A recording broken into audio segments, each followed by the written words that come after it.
ایک ماں باپ کے بچے جب آپس میں محبت سے رہتے ہیں تو ماں باپ کو اس سے راحت ہوتی ہے، ماں باپ کو اس سے خوشی ہوتی ہے۔ لیکن جب ایک ماں کی گود میں پلنے والے بچے آپس میں لڑتے ہیں، ایک دوسرے سے نفرت کرتے ہیں اور ایک دوسرے کا حق کھاتے ہیں اور ایک دوسرے پر ظلم اور زیادتی کرتے ہیں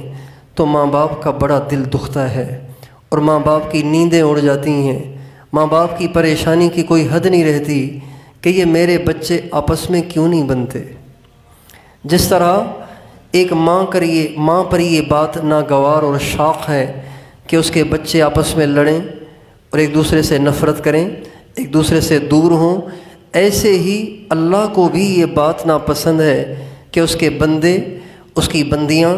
آپس میں لڑتے پھریں، ایک دوسرے سے نفرت کرتے پھریں اور ایک دوسرے کے بارے میں دل میں کھوٹ لیے بیٹھے رہیں، ایک دوسرے کے بارے میں دل میں کینہ لیے پھریں۔ یہ بات بھی اللہ تعالیٰ کو سخت ناپسند ہے اور یہ اتنی ناپسند ہے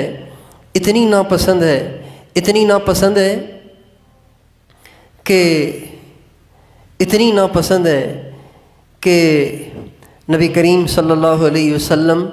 ایک دفعہ جبریل علیہ السلام آپ کی خدمت میں حاضر ہوئے اور آکے حضرت جبریل علیہ السلام نے ہمارے نبی کو کچھ نشانیاں اور کچھ تعیین بتائی کہ شب قدر کب ہوا کرے گی۔ ہمارے نبی کو جب یہ معلوم ہوا تو آپ کی خوشی کی انتہا نہ رہی کہ جب میری امت کو شب قدر مل گئی تو ایک شب قدر جسے نصیب ہو جائے تو اس کے سارے سال کے گناہ معاف ہو گئے، سارے سال کی کوتاہیاں معاف ہو گئیں، بڑے سے بڑے گنہگار کو بھی اس رات میں عبادت کی توفیق ہو جائے تو اس کی زندگی کے سارے گناہ معاف ہو جاتے ہیں۔ تو گویا امت کی بخشش اور امت کے لیے آسانیوں کا ایک بہت بڑا راستہ اللہ نے ہمارے نبی کو بتا دیا اور ہمارے نبی خوشی خوشی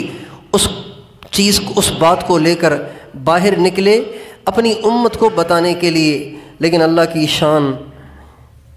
کہ جب آپ باہر نکلے تو دو مسلمان ایک دوسرے سے منہ ماری کر رہے تھے، بحث مباحثہ کر رہے تھے، میں تو کی کیفیت بنی ہوئی تھی۔ جو ہی نبی کریم صلی اللہ علیہ وسلم کا وہاں سے گزر ہوا تو آپ فرماتے ہیں میں تو تمہارے لیے شب قدر کی تعیین لے کر آ رہا تھا، لیکن جب دو مسلمانوں کو آپس میں لڑتے ہوئے منہ ماری کرتے ہوئے میں نے دیکھا تو اللہ تعالیٰ نے میرے دماغ سے، میرے دل سے اس کی تعیین کو واپس اٹھا لیا اور ان دو کی آپس میں بحث مباحثے اور منہ ماری کی نحوست سے قیامت تک آنے والی ساری امت شب قدر کی تعیین سے محروم ہو گئی۔ اب اگر کسی کو شب قدر چاہیے، کسی کو شب قدر کا ثواب چاہیے،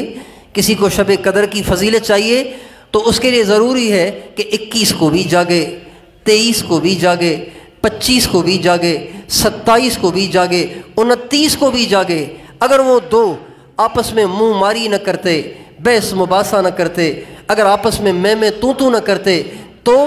امت کو صرف ایک رات جاگنا پڑتی اور اس ایک رات کی عبادت پر، ایک رات بھی ساری نہیں، تھوڑی دیر اس رات میں عبادت پر اللہ تعالیٰ امت کو 82 سال کی عبادت کا اجر دے دیتا۔ کھرب ہا کھرب انسان اس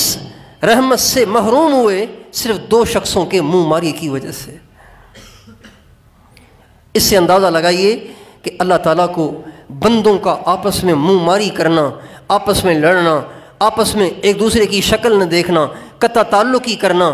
آپس میں جھگڑنا اور لڑنا اللہ تعالیٰ کو کتنا ناپسند ہے۔